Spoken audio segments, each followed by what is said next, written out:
Merci de votre invitation. Sur l'Exflash, je vais aborder très brièvement la réforme de la prise illégale d'intérêt qui est intervenue avec la loi du 22 décembre 2025.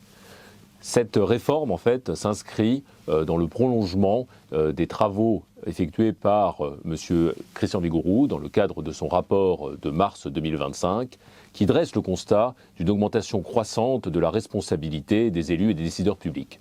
Fort de ce constat, il y a de nombreux maires qui ont été amenés notamment à démissionner et plusieurs postes vacants au niveau des conseillers municipaux. Il est également constaté que vous avez une augmentation croissante de la responsabilité des décideurs publics sur le plan pénal. Il est également constaté que les procédures sont parfois longues et avant qu'une décision intervienne, il appartient aux décideurs publics de tirer les conséquences de la seule ouverture d'enquête préliminaire. Il apparaît également que l'un des délits pour lesquels le décideur public est le plus souvent poursuivi est celui de la prise illégale d'intérêt, je crois de mémoire, à hauteur de 40%.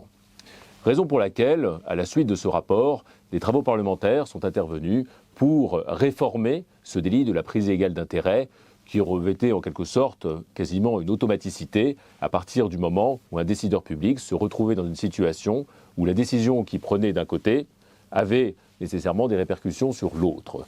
Peu importe la caractérisation de l'élément matériel et de l'élément moral, une certaine forme d'automaticité était amenée à intervenir. La réforme du 22 décembre 2025 apporte deux modifications importantes. La première d'entre elles, c'est la suppression de l'intérêt public-public.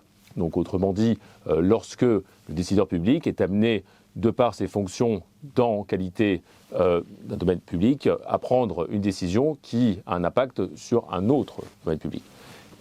Cela a été réformé et supprimé, ce qui apparaît comme étant effectivement une bonne chose compte tenu de situations particulièrement cocasses dont la presse s'est fait l'écho et qui ont abouti à des condamnations sur le plan pénal.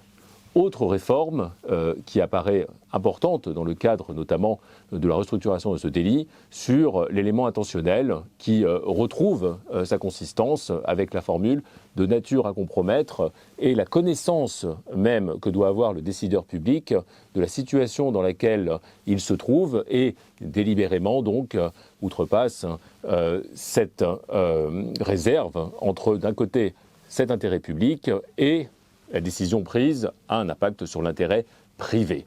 L'élément intentionnel, donc, retrouve sa pleine consistance sur une infraction qui apparaît quelque part comme étant assez, finalement, formelle. Il appartiendra maintenant aux magistrats de tirer les conséquences de cette réforme dans les décisions qu'ils vont être amenés à prendre prochainement. Et bien évidemment, en tant qu'avocats, nous ne manquerons pas de faire état de cette évolution que l'on espère plus positive pour le décideur public.